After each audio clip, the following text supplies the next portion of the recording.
And it's this belief system, this core purpose, this code, this ethos that sits at the heart of this team, and it's sort of the glue in the oil. It holds it all together, sticks it together, and lubricates it, and helps them go on to creating a culture and environment of sustained high performance, which is the haka, the ritual that they perform before every game. It's not a war dance. It's not a dance at all. It's a fronting up and a show of great respect. And the sound of the haka is the sound of the earthquake. And the Maori people believe that sound is now uru uru, and it shakes the earth at its core and splits it open, releasing tupuna, our ancestors, from the soil to our soul to stand beside us in our struggle here on earth.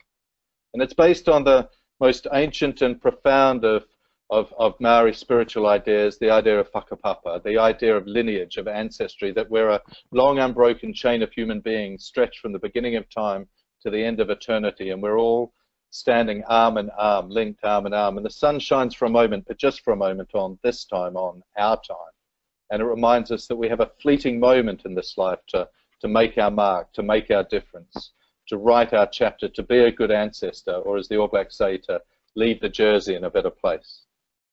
And that idea of code, of an ethos is fundamental, I think, to every great team that's ever played or competed, whatever the field, in business and sport and military, in life. In a way, all of these codes are the same code, it's the same ethos. It's about a character of service and contribution and a focus on excellence of execution and leadership and responsibility and accountability at every level.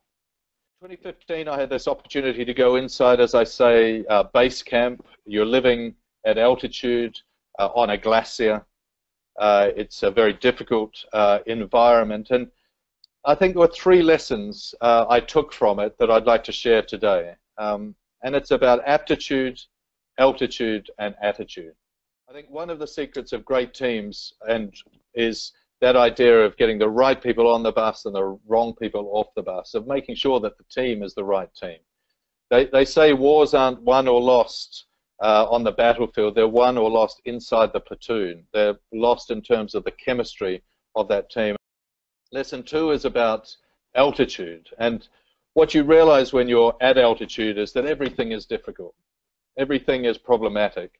There is no oxygen. At base camp, you have 50% less oxygen than you have at sea level. At that mindfulness, being conscious of the situation, the terrain, the impact, and all of that becomes incredibly important.